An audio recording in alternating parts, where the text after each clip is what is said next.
Oi, meninos e meninas da Escola Ponciano, sejam bem-vindos. Novamente, professor Ricardo Silva, professor de História, nono ano. Mais um tema de História neste período de pandemia.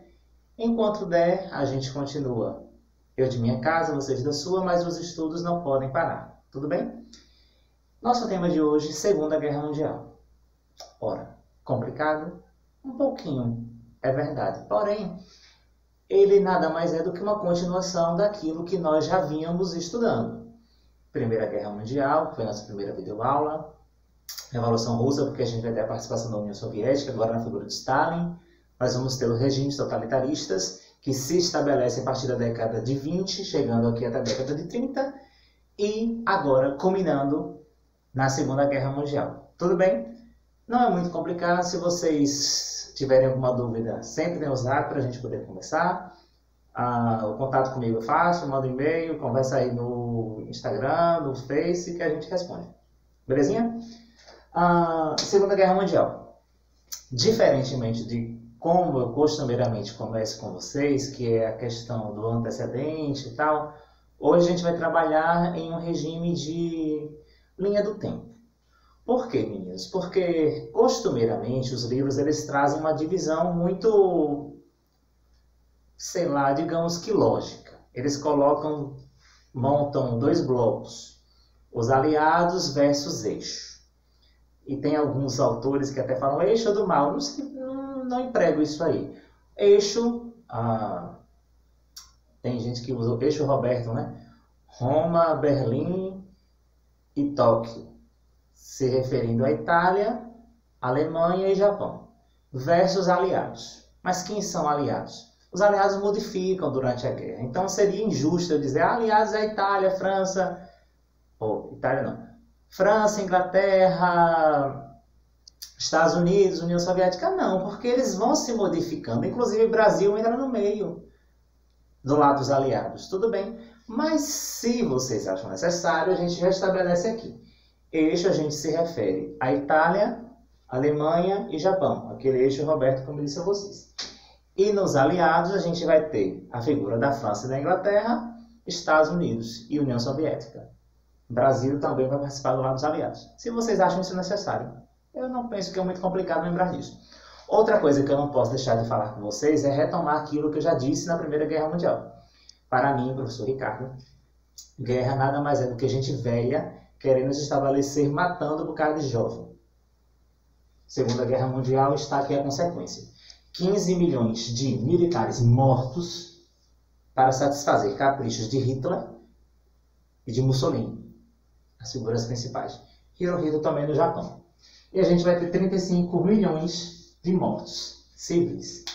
50 milhões de cara. Pessoas mortas para satisfazer vontade de gente que não sabe dialogar. Aí é complicado. Então não apoio guerra de jeito nenhum, ficando claro isso aí.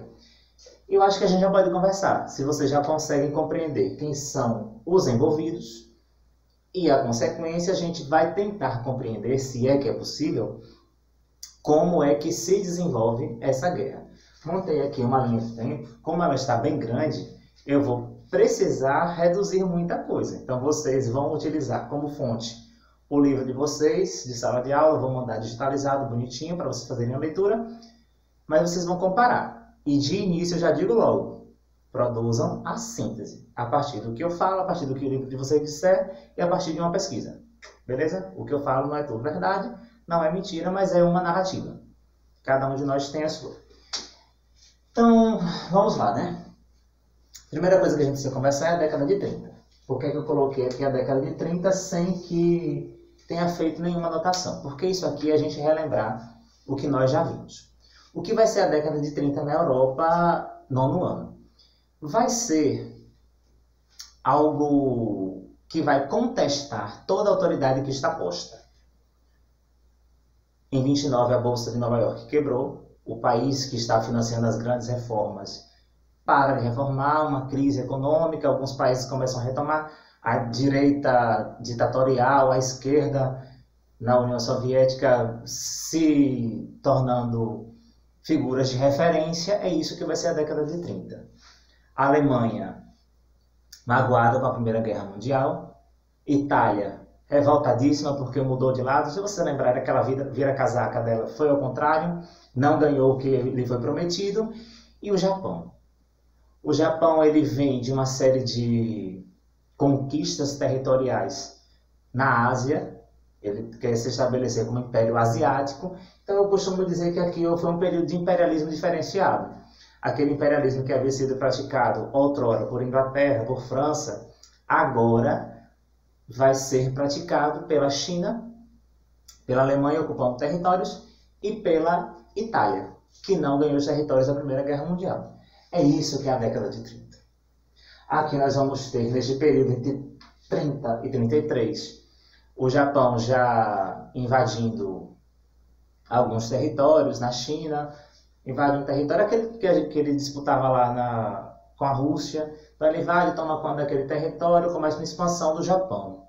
Ao mesmo tempo, a Alemanha ela começa a descumprir o Tratado de Versalhes. Lembra do Tratado de Versalhes lá na Primeira Guerra Mundial?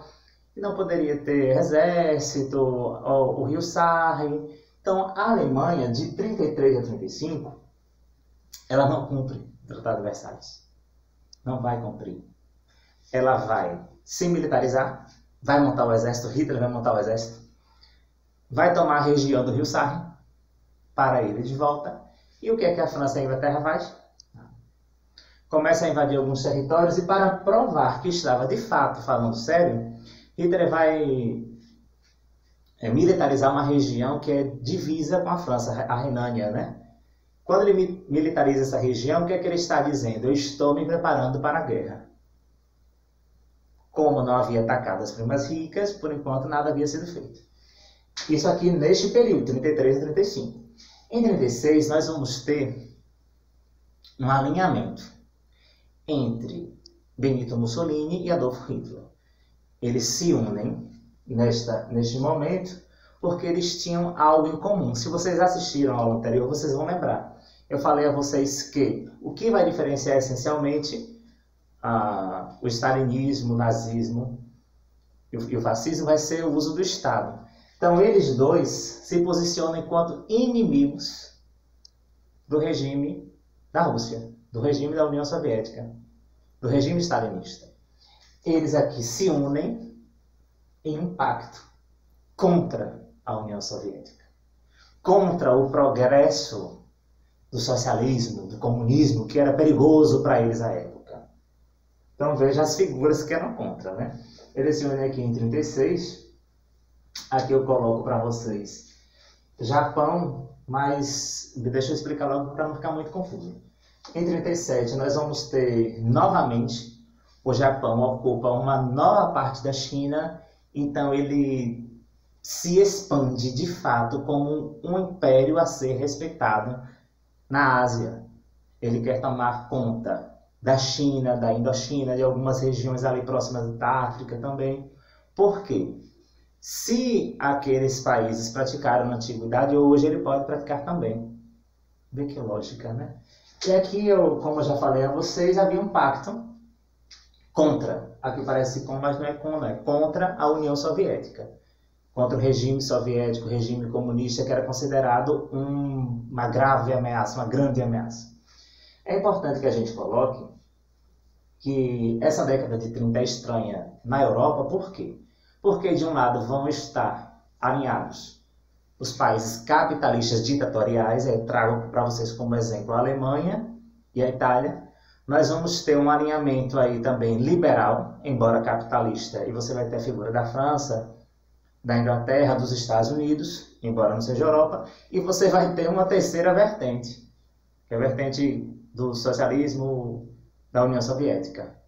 Percebe como está a Europa ali na década de 30? Uma confusão. É por isso que é preciso que a gente entenda que não é de uma hora para outra que o eixo, os aliados vão brigar, vão se revoltar e causar a Segunda Guerra Mundial. Não, não é assim. 37, Japão eles começam a estabelecer enquanto grande potência asiática. 38, vai acontecer algo interessante. Hitler vai conseguir anexar a Áustria. Lembra a Áustria-Hungria lá da Primeira Guerra Mundial? A Áustria vai ser anexada à Alemanha por meio da votação. 90% da população aprova um negócio desse. A Áustria virou a Alemanha. naquela ideia da grande Alemanha, do espaço vital que eles precisavam, os alemães precisavam do espaço vital. Ele consegue anexar a Áustria. Mas ele não se satisfaz em anexar a Áustria. 90% aprovou um negócio desse. Parece absurdo, mas raciocínio. O que é cabeça de gente, né? Cabeça de gente influenciada por um discurso populista, como foi o de Hitler e como era o de Mussolini. Ele anexa a Áustria, mas ele não se satisfaz e ele vai querer uma região da Tchecoslováquia. Quando ele começa a querer essa região, a França e a Inglaterra vão tentar intervir.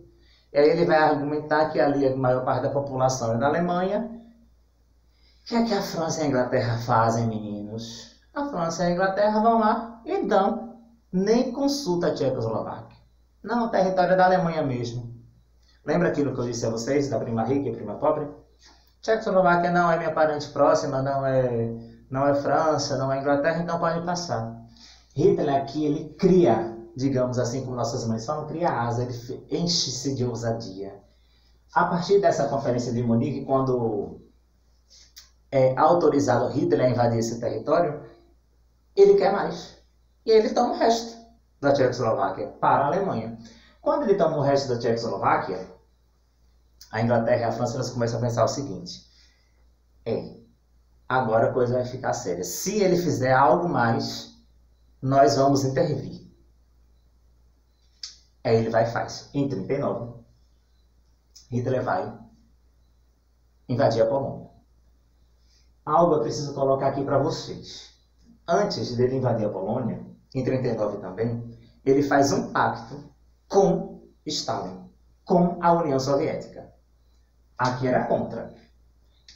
Hitler, junto com a Itália, contra a União Soviética. Ele vai ganhar mais ou menos o apoio do Japão, ele vai achar interessante, porque o Japão vai garantir, se a União Soviética atacá-lo, ele tem como se defender. Mas aqui o pacto é diferente. Ele vai fazer um pacto com a União Soviética para quê? Para dividirem a Polônia. Entende? A Polônia foi dividida pelos dois. Eles não vão se atacar, eles vão se respeitar o pacto de não agressão entre a União Soviética e a Alemanha. Qual foi a moeda de troca? A Polônia. A gente divide. E eles aceitaram. Hitler invadiu a Polônia. Quando a Alemanha invade a Polônia, a Inglaterra declara guerra. A guerra foi declarada. E agora, o que é que vai acontecer? Hitler vai mostrar de fato que ele está ousado. Porque Hitler criou asa. Ninguém fez nada. Ele invadiu outros territórios, ele anexou do jeito que quis, ninguém fez nada. Agora vocês querem? Em 40, Hitler vai adotar uma tática chamada Guerra Relâmpago. O que é a Guerra Relâmpago? De uma sentada rápida, menos de um ano, ele toma 5 países. Entende? Vai ter a Bélgica no meio, vai ter a Noruega, Dinamarca. E, ironicamente, a França. A França é uma das primeiras que cai. É por isso que eu digo que esse negócio de aliado França, que nada, a França caiu de logo, de cara. A França foi uma das primeiras a cair nas mãos de Hitler. Ele dividiu a França em 2 partes, uma parte ficou para a Alemanha e outra parte ficou em controle francês de um general, mas que respeitava as ordens alemãs. Perceba como é a coisa, receba isso aí. Nessa Guerra Relâmpago de 1940, ele vai tentar, quando ele percebe que a coisa está favorável a ele, ele vai tentar invadir. Quem é o meu inimigo da Primeira Guerra Mundial? Lembra aí quem é? Eu já dominei, que foi a França. Quem é o próximo? Inglaterra. Ele vai tentar atacar a Inglaterra, mas se vocês lembrarem do 8º ano, a Inglaterra tem algo que a beneficia, que é a posição geográfica. Para Hitler invadir a Inglaterra, ele precisava passar pelo Canal da Mancha. A estratégia dele era essa, né? Ele iria levar as barcas cheias de soldados, de armamentos, pelo Canal da Mancha, para atacar a Inglaterra. Porém, só se a Inglaterra não tivesse defesa. A Inglaterra se defendeu. A Royal Air Force, a Força Aérea da Rainha, né, vai atacar a Luftwaffe. A guerra vai para o ar, gente. A Segunda Guerra Mundial foi um negócio estranho. Rápido, em 40, vai para o ar contra a Inglaterra, mas no momento que ele vai tentar atacar a Inglaterra se defende, então ele desiste. ele retrocede de atacar a Inglaterra. Em 41 vai acontecer algo envolvendo o Japão e Estados Unidos. É por isso que eu digo a vocês que os aliados vão mudar novamente. Até então, até 40, Estados Unidos não estavam no meio. Estava Inglaterra, França, Alemanha, Itália, mas não havia participação dos Estados Unidos. Mas em 41, o Japão, que havia também buscado se estabelecer, como eu já disse a vocês, desde 30, ele vai atacar uma região, uma ilha, que pertencia, era uma área de influência dos Estados Unidos. Pearl Harbor é o ataque. Tem um filme sobre isso aí. Quando o Japão ataca, os Estados Unidos entram para atacar, para contra-atacar. O Império contra-ataca no filme também, né? E o que é que vai acontecer? Nesse momento aqui, os Estados Unidos vão unir-se aos aliados. No mesmo período, Hitler, que não consegue invadir a Inglaterra, vai quebrar o pacto que ele havia assinado em 39, o pacto de não agressão. Ele vai invadir a União Soviética. Quando ele passa a fazer a invasão da União Soviética, eles avançam, gente, 700 quilômetros. A Rússia é o maior território do mundo. Vai invadir e o exército vermelho russo ele vai retroceder, porque não tem como enfrentar. O exército, teoricamente imbatível da Alemanha. Eles passam a retroceder. Mas eles adotam uma tática chamada terra arrasada. Tática de terra arrasada é o quê? O que podia ser aproveitado, plantação, hospital, comércio, vai ser destruído. Então o exército vem e não encontra mais nada, tudo esbagaçado. Ao mesmo tempo, Stalin modificou a estrutura da União Soviética na guerra. Ele já havia fechado um tratado com o Japão de não agressão. O Japão não atacaria a União Soviética não atacaria o Japão. Se ligou como é que acontece? Então ele vai modificar as grandes empresas produtoras para mais próximo do Japão, afastado da Europa. Conforme Hitler vai atacando, ele não sofre com as indústrias. É o que vai permitir que a União Soviética vença a Alemanha, porque o exército era mais preparado. Porém, o inverno russo, 50 graus, o armamento alemão para o calor, a Rússia fria, armamento congela, a roupa do soldado congela, o cara do soldado começa a morrer, não consegue atirar. E aí vai haver a maior batalha, a Batalha de Stalingrado, onde a União Soviética vai derrotar a Alemanha. Acabou o mito de invencibilidade da Alemanha. Aqui, quando Hitler decide invadir a União Soviética. Em 42, o Brasil vai entrar, que é um caso à parte. O mundo inteiro, ele começou a fazer isso, se dividir entre eixo e aliado, apoiando de que forma? Alimentação, remédio, armamento, minérios para poder fabricar as armas, soldados. Em 42, o Brasil era governado por Getúlio Vargas. Lembra Getúlio Vargas que a gente começou? Então, Getúlio, ele vai...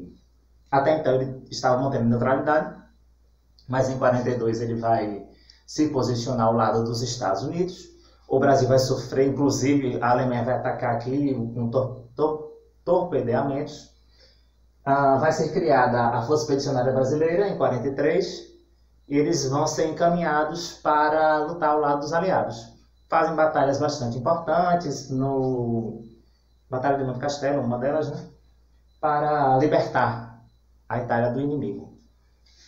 De 43 a 45, o Brasil e o resto do mundo envolvido vai se estabelecer 3 frentes de batalhas lá na Europa. Uma frente com o exército da União Soviética, combatendo a Alemanha. Outra frente, o exército dos aliados, vindo ali pela região da África, a parte de baixo da Itália, né, para invadir a Europa. E a terceira frente que vai estar enfrentando os Estados Unidos enfrentando o Japão, junto com a Inglaterra. Então o negócio fica bagunçado lá na Europa. De 43 a 45, essas batalhas começam a se desenvolver. Os aliados, quando recebem o reforço dos Estados Unidos, a partir de 41, ganham fôlego, porque os Estados Unidos, até então, livre de guerra, só ganhando, as indústrias produzindo e o apoio de outros países, como o caso do Brasil. Então, os Estados Unidos dão um fôlego a esses países e em 45 vem a rendição. A Alemanha já não tem mais como se sustentar. No mês de abril, quando a capital, né? Berlim, ela é tomada tanto pelo exército dos aliados quanto pelo da União Soviética. Hitler percebe que não tem mais jeito e Hitler comete suicídio.